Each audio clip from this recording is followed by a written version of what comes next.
हजरत सुलेमान के लश्कर में ना एक हुदहुद नामी परिंदा भी था, लश्कर का कारकुन था। परिंदा हुदहुद गायब था तो हजरत सुलेमान कहने लगे किधर गया वो हुदहुद, नजर ना आज आया सख्त सजा दूंगा, यहां तो कोई अच्छी खबर लाएगा। क्योंकि वो हुदहुद परिंदा जाता था तो खबरें ला के देता था, वरना सजा दूंगा। उतनी देर में हुदहुद भी आ गया। तो ये परिंदे जो कारकुन होते हैं बड़े सियाने होते हैं, कभी बंदा नाराज हो तो सही खबरें ले आते हैं। तो सही खबर लेके आ गया, आते ही आके बैठा तो उसने हजरत सुलेमान अलैहिस्सलाम ने कहा कहाँ थे? अर्ज करने लगा हुजूर मैं मुल्क सबा गया था, वहां एक औरत हुक्मरानी करती है, उसका नाम बिल्कीस है, बहुत बड़े तख्त पे बैठती है, 80 गज उसका तख्त लंबा है, 40 गज चौड़ा है और शायद 80 मान के 80 टन उसका वजन है। तो हुजूर वो सूरज को पूछते हैं। हज़रत सुलेमान ने फौरन खत लिखा, फरमाया जाकर उसे मेरा खत दे दो कि यहाँ तो कलमा पढ़ के हमारी फरमा बरदार बन जाए, वरना तैयार हो जाए। जो अल्लाह के गैर को पूछते हैं हम उनके खिलाफ जंग करेंगे। वो जब लेके गए ना खत, ये हुदूद गया तो वो मीटिंग कर रही थी, उसके वजीर मशीर सारे बैठे थे। इसने जाके खत फेंक दिया मलका बिल्कीस की झोली में। उसने खत पढ़ा तो डर गई, वजीरों को बुलाया। हजरत सुलेमान, कुरान कहता है हजरत सुलेमान ने कहा था खत फेंक के ना तो साइड पे होके सुनना वो क्या कहते। बंदों के लिए मना है, परिंदों के लिए जायज है। बंदों के लिए मना है साइड पे होके सुनना। हाँ, जिसकी जासूसी की ड्यूटी हो, कुफर की जासूसी, उस बंदे के लिए भी जायज है। तो यहाँ एक तो वो परिंदे थे, दूसरा कुफर की जासूसी कर रहे थे। साइड पे होके सुनने लगे तो मलका बिल्कीस कहने लगी अब क्या करना है, ये खत आया है। तो वो कहने लगे हम तैयार हैं, आप हुक्म करें, हम लड़ने को तैयार हैं, लड़ेंगे। वो कहने लगी नहीं तेजी ना दिखाओ, कुरान मजीद कहता है कि वो कहने लगी जब लड़ाइयां होती हैं तो शहर तबाह होते हैं, मुल्क खंडर बन जाते हैं, लड़ाई मसले का हल नहीं है। उन्होंने कहा कि मैं नबी हूं, तो एक दफा आजमा लेते हैं कि नबी हैं कि नहीं। माज़अल्लाह आजमा लेते हैं। कहा कैसे? कहने लगी तोहफे तो आए बेचते हैं, अगर माल पर दिल ललचा गया तो फिर नबी नहीं बादशाह है, और अगर माल पर दिल ललचाया ना तो फिर अल्लाह के कामिल बंदे। ये फर्क उसने उस वक्त बयान किया। उसने 500 कनीजे, 500 गुलाम, बड़े शानदार लिबास पहना के, 500 घोड़ा बड़ा तगड़ा, उसके ऊपर माल व असबाब रख के तैयारी करा के हजरत सुलेमान की तरफ भेजा। हुदहुद पहले से खबर लेके आ गया, हुजूर उसने ये प्रोग्राम बनाया है।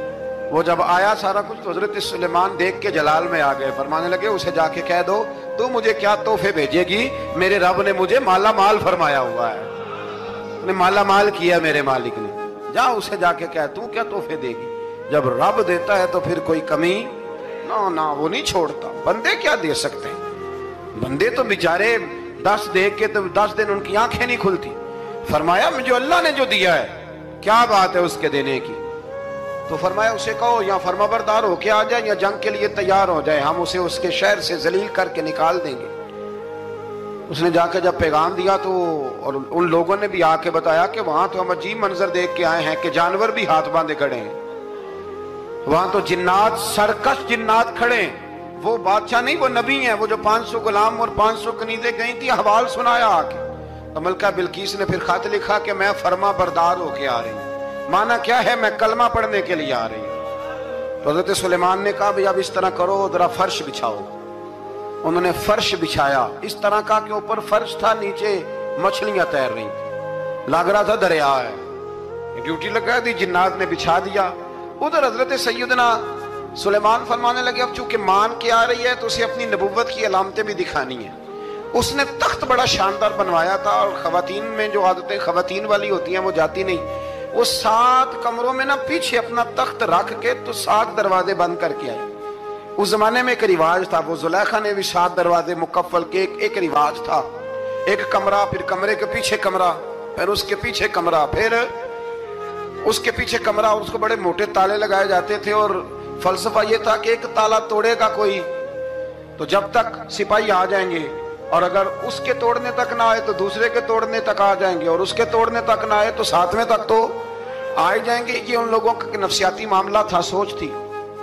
7 कमरों में मुकफ्फल करके ना वो निकली। तो हजरत सुलेमान अलैहिस्सलाम कहने लगे भाई मुझे उसका तख्त चाहिए उसके आने से पहले, उसके आने से اس واقعے کی کیا ضرورت تھی قرآن پاک میں؟ یہ کیا حاجت تھی یہ تخت والی ساری بات قرآن نے کیوں بیان کی؟ پوچھیں آپ اپنے دل سے بھی اور انکار کرنے والے منکرین سے بھی، اس کی کیا ضرورت تھی؟ وہ جو کہتے ہیں جی ولی کی کرامت کی کیا ضرورت ہے، سیدھی سیدھی نماز پڑھو، روزہ رکھو، حج کرو، زکوٰۃ دو، تو پوچھو ان سے ایک سورت نمل کے اندر اس ساری تفصیل کی کیا ضرورت تھی؟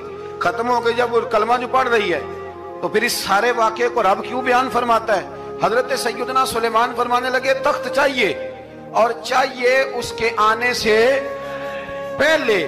قال عفریت من الجن، جنوں میں سے ایک بہت بڑا جن بولا، کہنے لگا حضور آپ کا یہ تخت برخاست ہونے سے پہلے لے آؤں گا۔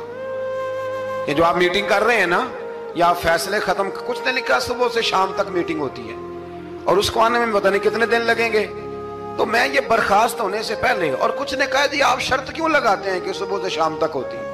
اس جن نے کہا جی آپ 10 منٹ میں فارغ ہو جائیں، آپ فارغ ہوں گے تو تخت آ جائے گا۔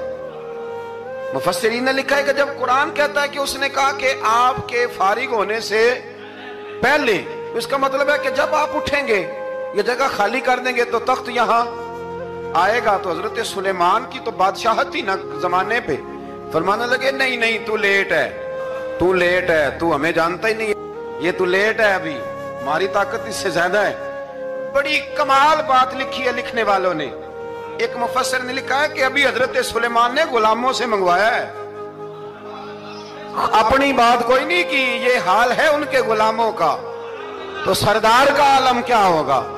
حضرت سلیمان کہنے لگے بھی جلدی جائیے۔ قال الذی عنده علم من الکتاب انا آتیک بہ قبل ان یرتد الیک طرفک، تو اٹھا ان میں سے وہ جس کے پاس کتاب میں سے علم تھا، ساری کتاب کا بھی نہیں، علم من الکتاب، کتاب، وہ اٹھے جن کے پاس کتاب میں سے علم تھا، تو وہ اٹھ کے کہنے لگے حضور میں لے آؤں گا، کب؟ آپ کے آنکھ جھپکنے سے، میں آنکھ جھپکنے سے پہلے لے آؤں گا۔ تو حضرت سلیمان کہنے لگے تو ٹھیک ہے چل لا پھر، لا پھر۔ آنکھ جھپکنے سے پھر وہ تخت آ گیا۔ حضرت سلیمان سے پوچھا یہ کیا ہے؟ قال ھذا من فضل ربی، فرمانے لگے کچھ بھی نہیں۔ حضرت سلیمان کہنے لگے یہ میرے رب کا فضل ہے۔